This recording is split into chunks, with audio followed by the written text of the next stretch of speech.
And it turns out that in the context of anti-miscegenation and the sort of the definition of races, American law at that time, anyways, for these Nazis was too harsh. Isn't it a shocker? Yeah, Yes. there were various aspects of American law that went too far for the Nazis. The prime example is the so-called one-drop rule. This is a rule in some, not all states, according to which any individual with one drop of black blood counted as black. The Nazis astoundingly referred to this as an example of excessive human hardness. How can you do that to these poor people? They said there were other things, too, that they found strange, over the top. They looked at segregation and thought some of it was a bit wild. Why would you separate the races on the tax rolls, for example? What sense does that make? So yeah, America to them was going too far a lot of the time. And before we talk about sort of the concept of second-class citizens and in immigration, let's jump across the Atlantic at that time and give us a sense. I mean, we have. I mean, oddly, a lot of this is particularly relevant, over the past couple of months, I guess. And I have to say that what struck me as I was reading through your book was 3 weeks ago, was it? I don't know. I've lost all sense of time. Where Stephen Miller, when he was up announcing the new immigration laws in a press conference, and was questioned, as to was accused of being anti-American in some respect in the promulgation of these laws. He said, "You guys don't know your history. This is fairly consistent with where we've been, throughout American history." So let's talk about what in this era. This would be, sort of the 1920s, early 30s, but even in prior to that, and then following it. What was the state of? First, let's talk about the Plessy v. Ferguson and Jim Crow, but also immigration. Sure. Well, immigration matters a lot, more than most of us remember, except maybe Stephen Miller and others. American immigration law was of great interest to right-wingers, once again, in Europe. Hitler praised American immigration law himself in Mein Kampf, and others had done the same thing for a long time. American immigration had generally been quite open through the middle of the 19th century. In the latter part of the 19th century, though, things began to shift. First of all, in reaction to the appearance of Chinese who were brought in to work on the railroad and so on and so forth, there was a lot of concern about keeping the Chinese out, and then other Asians as well. In the early 20th century, and particularly in the 20s, there was a new turn, and there were two statutes in the 1920s, especially the statute of 1924, which introduced the so-called national quota system. This was a system with more or less open racializing or racist aims, intended to keep out especially Eastern Europeans, including Jews, of course, Southern Europeans, and favor the classic, what were regarded as the classic WASP candidates for American citizenship. Those particular statutes in the 1920s remained on the books into the 1960s.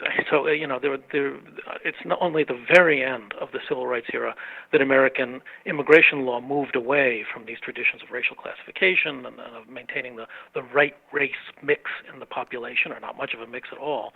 How did they do that? What was the surrogate if they didn't use race explicitly? What was the mechanism which they did to arrive at the race they wanted in terms of? Well, sometimes they did. I mean, there was a thing, for example, called the Asiatic Barred Zones Act, Asian Barred Zone Act. I forget. When it came to Asians, they would talk expressly about the races. When it came to others, what they did was to have national quotas. So there was a base year.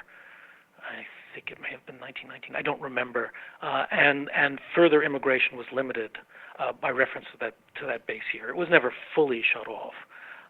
But the justifications given for this were, quite, as was typical in the early 20th century, quite frankly, race-based justifications. What has happened since the end of the 1960s does, to that extent, represent a real and dramatic shift in American immigration policy. That is certainly true. And so, and where were we in terms of? I mean, you say the Nazis looked to 30 different states for anti-miscegenation laws. Well, did they have any issue with? I mean, was there any sort of legalistic questions surrounding the idea of like state laws versus a federal law? Did that come to play at all? And how did they sort of integrate those two bodies, or were they just looking for just any type of precedent? But not very much. I mean, so the couple of Nazis who really knew American law well understood the problems in distinguishing state from federal law. But in the discussions I talk about, the topic is really generally just the United States or America, with relatively little sense. They were certainly aware that although, for example, there were 30 states with anti-miscegenation laws on the books, there were obviously 18 at the time that didn't. They knew there was a huge variety in American law. They knew there was inconsistency in American law. What they typically said about this variety and inconsistency was that the Americans, although they clearly had gotten the right idea, they'd achieved the fundamental recognition, as the basic Nazi handbook put it, were nevertheless not being sufficiently rigorous in carrying out the race program. Their hope or intention, of course, was that the Nazi regime would be much more rigorous about doing the same thing, and that's the way they tended to talk about it, not tolerating any such regional differences or backsliding, or for that matter, the existence of constitutional norms of the American kind that ran contrary to American race policy, because there were such constitutional norms as well. So substantively, they felt we were on the right track. We just we were failing in terms of a competency or a process. So they differed over that. Some of them, Hitler himself was unusually optimistic about the future of the United States in the 1920s and early 1930s. Others weren't so sure. Some of them thought that race mixing was going to doom the U.S. no matter what.